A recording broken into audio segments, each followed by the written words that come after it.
Hey everybody, it's Rob here bringing you one of the fastest sorcerer builds here. It's Ball Lightning, what a surprise. I have the planner, I have a video here from Mekuna who was blasting a lot in the AOZ area. I'm gonna put a link to the video here, and we also have the full planner right here, so let's check it out here. Oh, it's blasting. So this is a tier 100 Nightmare Dungeon, and he is playing Ball Lightning Sorc with a bunch of crazy cooldown resets. He's also here in the chat right now. Maybe in the comments section. And look at this build, like it's basically infinitely resetting teleports. If you guys know Diablo 2, Enigma, or just a sorcerer teleport in general, this is it pretty much. So here you see he's blasting through a vault, going through the loading screen, second map, and yeah, the speed is insane at which he's moving. I mean, obviously he's skipping quite some monsters here, but it's just a showcase, right? Like, we'll see how crazy it's gonna be in AOZ of which monsters are even worth killing. Maybe it's worth it to Elite Rush, like what he's doing here right now, right? You probably don't want to kill all the small spiders and construct around the corners. But we'll see. So you can see here, he has like basically every skill on cooldown all the time. Like he pretty much spams them. He also has a lot of movement speed, but he's mainly using teleport here to just run around like crazy fast. And he picked up the key here. Like, the mana is kind of on the edge right now. We'll go over the setup in a second. Shaco helps you a lot, and also a Starless Sky, if you have those two Uber Uniques, are pretty good for this build. I think it's possible without it, but then you need to play like Prodigy and maybe Godslayer. And there was like a little couple seconds that he could have saved here, but overall this is like a 2-minute run in a Nightmare Dungeon 100 Vault. Yeah, this is insane speed. And then here, the final room, this is like the 30 seconds where you have to kill some stuff. We might see something like this. We don't know exactly, but we might see something like this in the Gauntlet and the leaderboards as well. I think it would be pretty cool. And yeah, it's just blasting it down here really quick. You also have the Raiment of the Infinite, so you're pixel pulling everything together instantly. It might also be very cool in a group. Maybe we're gonna team up again and push some group leaderboards with Ball Lightning. I mean, the damage is about to, what would you guys say? I think it's about divided by 5, roughly. So we'll have to see how the boss DPS is gonna look like, but on Elite and Trash, it's insane. Fast as balls, and that's it. That's the run, basically. I'm putting the video here in the description. Very cool stuff. Give it a like, give it a thumbs up. Mekuna here, GG Sorcerer player. Lots of cool videos coming here for sure when the leaderboards are out, hopefully in a few days, few weeks, we'll see. And here, this is the planner, guys. So first of all, there's 2 Uber Uniques involved here, Harlequin's Crest and Starless Sky. If you don't have these, you can still play the build. You would play Prodigy. I'm probably going to add a non-Uber version here later. You have Prodigy, and then I would think Godslayer is good, but then on the Prodigy ring you need the resources to make up for the lost resource on Shaco, and you definitely want cooldown on your helm. But yeah, so we're starting out with a Harlequin's Crest here. Raiment of the Infinite, this one allows you basically Glass Cannon and also pixels everything together. Really cool. Then you have the gravitational aspect, so the Ball Lightning is spinning and just orbiting around you, basically. Then we have the Talbot's Will. You can also play a Ball Lightning Pants and then put Disobedience there. This is going to help you a lot with the survivability, because right now, as you guys have seen, the Sorcerers did AOZ tier 25 completely without armor, and this build also can be played without armor because you have a lot of barriers and stuff. But if you want, you can also get Disobedience here, and then just get ranks to Ball Lightning and a bunch of defensive stuff to reach your armor cap. Then on the boots, we're playing Flicker Step. This one is needed to basically reset our Unstable Currents, which allows for the crazy resets of the teleport cooldown. I will get more into that when we talk about the skill tree. On the weapon, we're rocking Concealed here for Barrier, more DPS. Like, we always want damage, and we always have Barrier from using our cooldowns. Then we have Storm Swell Aspect. We deal more damage to vulnerable targets when we have a barrier. This one is also always up. And then we have Tarasha Ring. We're gonna get a bunch of stacks from all of our stuff here. Cold, Fire, Lightning. Unfortunately, the pet sadly does not stack your Tarasha Ring, so you can't get like a poison stack and stuff like that. But still a very solid ring, also because it has cooldown, lucky hit, and resource generation. Completely insane. And then Starless Sky again, if you don't have this Prodigy aspect, just to get the cooldown and then get a resource roll on there as well. for a bunch of mana. But you're going to lose 1.4 damage, but your mana is going to be about the same. So still playable, but Starless Sky is the best. And then on the amulet here right now, we're using movement speed. You can also use Disobedience if you want to like go for more tanky setup and still play Talbot's Will, because Talbot's Will is very important for the resources. And whenever you are teleporting, you are basically becoming unstoppable for like a second. So your teleport basically generates all your resources. So if you don't have Talbot's Will, you can play it still with Disobedience and stuff, but ideally, if you want armor, you can put Disobedience here on the amulet, just like we used to be. It's going to be very easy to get the cap and to get it up because your ball lightning is ticking insanely fast. Then for the pet, we use Flash of Adrenaline, and this is the triple combination here with Tactical, Duration, and Genesis. And I'm just going in game here real quick to show you. This is how it's going to look when it's finalized. It's basically 12-second cooldown, 12-second uptime, and 1.5, like 50% multiplicative damage. Completely insane combination.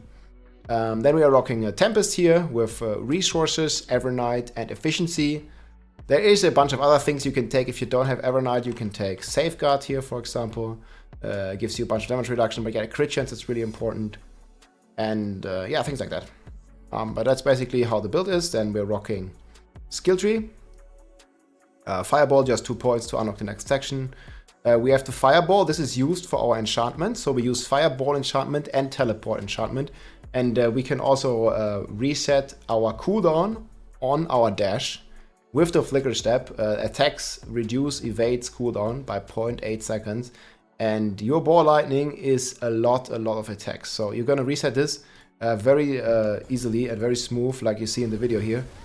It basically just goes, and you see here the cooldown, if you're watching, is resetted very fast. I think the beginning here is a bit better to showcase, because there's a bunch of monsters here.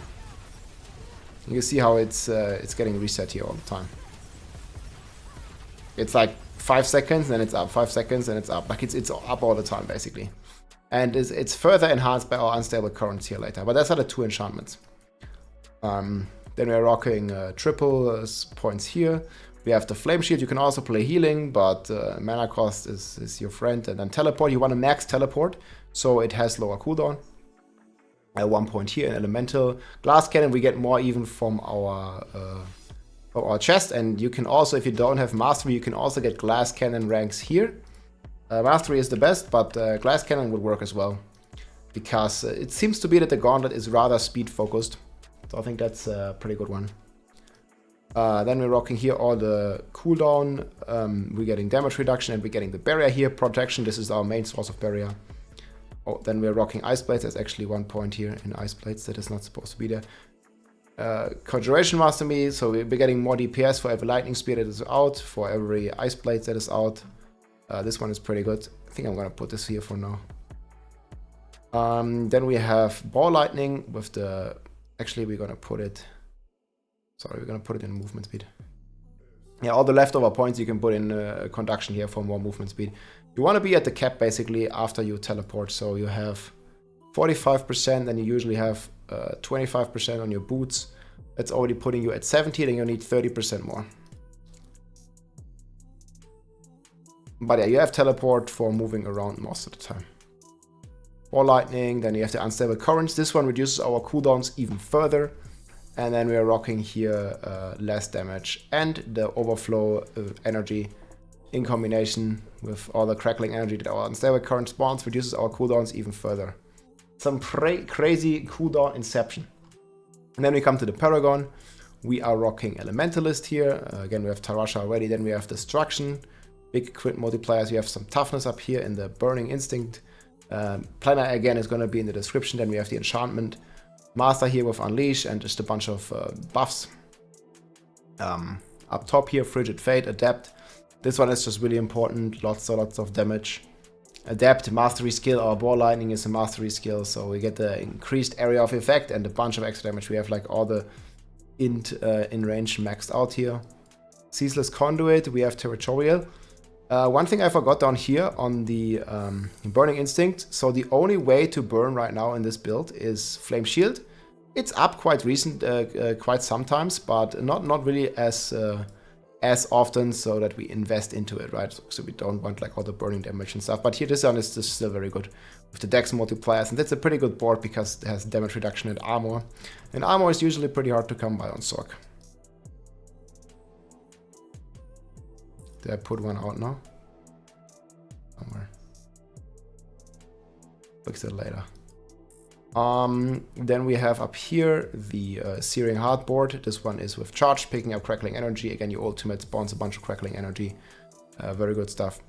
And then last but not least, we have the Static Surge board here. Good damage to stun. Raymond stuns is very good against elites. And Static Surge with Exploit. This one makes everything vulnerable. This one gives you a bunch of vulnerable damage.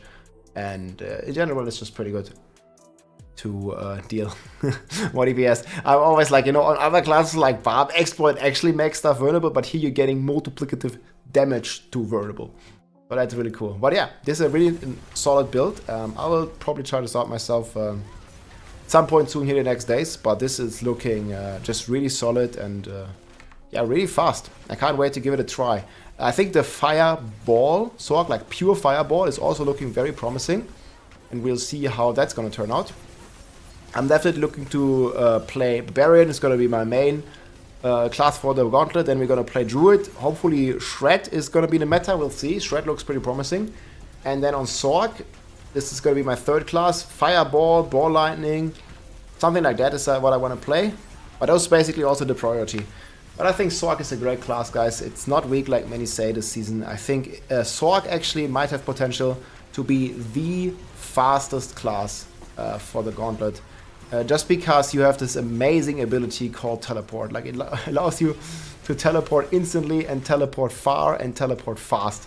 And with zero cooldown, basically, there is no class that can, not even the Shred Druid, that can match teleport infinite cooldown mobility. It's not possible, I don't think. And yeah, it's a very strong build. So if you want to play some Sorc, if you want to play a fast-paced build, we will see how hard the difficulty is, because if the boss is too tanky, Ball Lightning Sorc is not going to kill it as fast as, let's say, a Barbarian. But Ball Sorc is moving way faster than a Barbarian. So we'll see where this lands and where the difficulty of this event lands, and also if the difficulty is always the same. We just don't know. But yeah, I thought I'd share this video. Everything is going to be in the description. Plan our video. Hope you guys enjoyed this overview. Take care, my friends. GG. If you liked this video, make sure to subscribe, leave a like or a comment. I'm also live on Twitch almost every day, so come and say hi.